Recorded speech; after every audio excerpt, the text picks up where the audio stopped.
PIQC institute of quality की जानिब से खुश आमदीद। पाकिस्तान में तालीमी मयार को बेहतर बनाने की हमारी कोशिशों के सिलसिले में आज हम एक बहुत अहम मौजू पर गौर कर रहे हैं, मेटाकॉग्निशन।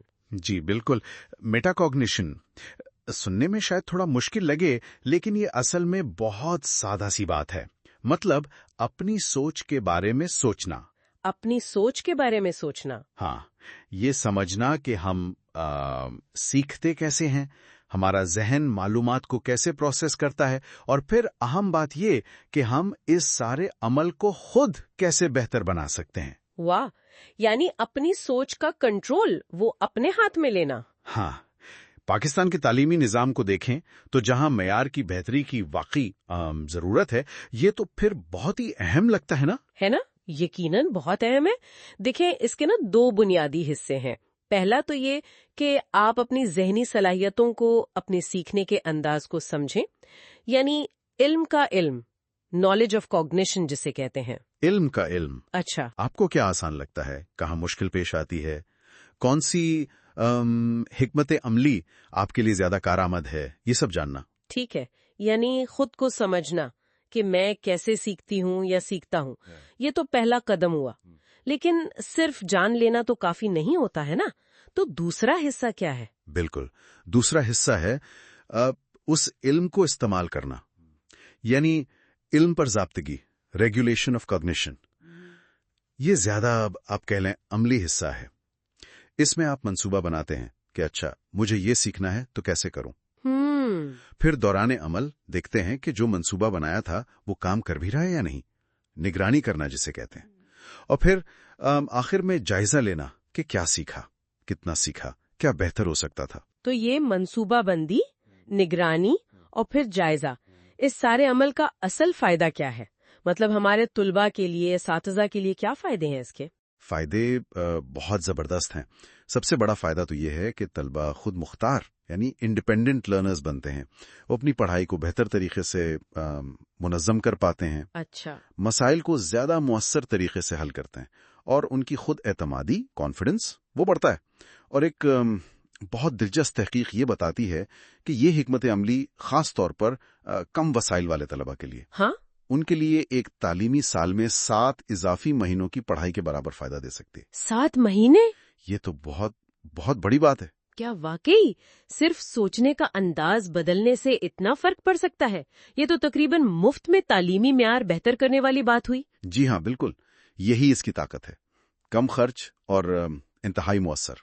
अब सवाल ये पैदा होता है कि इसे सीखा कैसे जाए और सिखाया कैसे जाए। बिल्कुल, यही मैं पूछने वाली थी। असातिज़ा का क्या किरदार है इसमें? वो कैसे सिखा सकते हैं? देखिए, असातिज़ा का किरदार तो बहुत बहुत मरकजी है। उन्हें चाहिए कि वो वाज़ेह तौर पर, एक्सप्लिसिट तौर पर मेटाकॉग्निशन सिखाएं। वो खुद मिसाल बन सकते हैं, जैसे मॉडलिंग करना। मॉडलिंग कैसे? जैसे वो क्लास में कोई मसला हल कर रहे हैं या कोई नई चीज सीख रहे हैं, तो वो बुलंद आवाज में सोचें, सिंकिंग अलाउड जिसे कहते हैं। वो बताएं कि उनके जहन में क्या चल रहा है, वो कैसे सोच रहे हैं, कैसे फैसला कर रहे हैं।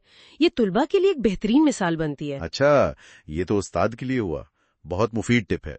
तुलबा खुद क्या कर सकते हैं? कुछ आसान अमली तरीके? हाँ, बिल्कुल है।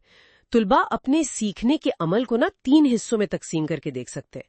सीखने से पहले, दौरान और बाद में। ठीक है, पहले, दौरान और बाद में। तो पहले वो मंसूबा बंदी करें, प्लानिंग। क्या मकसद है, कैसे पढ़ना है, कौन सी हिकमत अमली इस्तेमाल करनी है। दौरान अमल वो फाल रहें, एक्टिव रीडिंग या लिसनिंग, जैसे अहम निकात नोट करना या खुलासा बनाना या खुद से सवाल पूछना, क्या मैं ये समझ रहा हूं, और अपनी समझ बूझ पर नजर रखना, मॉनिटरिंग। सही। और सीखने के बाद क्या करें? बाद में जायजा लेना, इवैल्यूएटिंग, बहुत बहुत अहम है। मैंने क्या सीखा, जो तरीका इस्तेमाल किया वो ठीक था, अगली बार क्या मुख्तलिफ करूंगी। इसके लिए रिफ्लेक्टिव राइटिंग यानी मुख्तसर नोट्स लिखना या जर्नलिंग करना बहुत मुफीद है। एक और टूल है एग्जाम रैपर्स। Exam rappers? ये क्या चीज है? इम्तिहान के बाद ना तलबा एक मुख्तसर फॉर्म भरते हैं। उसमें लिखते हैं कि उन्होंने तैयारी कैसे की थी, इम्तिहान में कहाँ मुश्किल पेश आई, कौन से सवाल गलत हुए और क्यों, और अगली बार वो क्या मुख्तलिफ करेंगे। ये उन्हें अपनी गलतियों से सीखने में बहुत मदद देता है। ये तो बहुत मुअस्सर लग रहा है। सुनने में तो ये सब बहुत अच्छा है, लेकिन क्या ये अमली है? मेरा मतलब है, हमारे यहाँ क्लासें बड़ी होती हैं, वक्त कम होता है। क्या असातिज़ा ये सब मुस्तकिल कर सकते हैं? हाँ, चैलेंजेस तो हैं, आप सही कह रही हैं, वक्त की कमी, क्लास का साइज।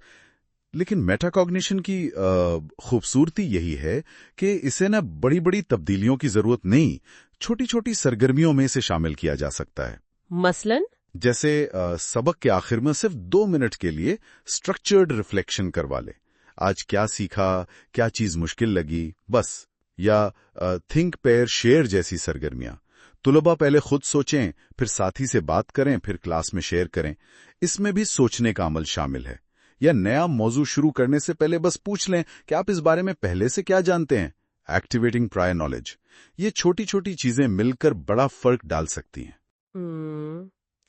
तो खुलासा ये हुआ कि मेटाकॉग्निशन यानी अपनी सीखने की सलाहियतों को समझना और उन्हें बेहतर बनाना, ये एक बहुत ही ताकतवर जरिया है जो तुलबा को ज्यादा खुद मुख्तार, ज्यादा पुरएतमाद और ज्यादा कामयाब बना सकता है।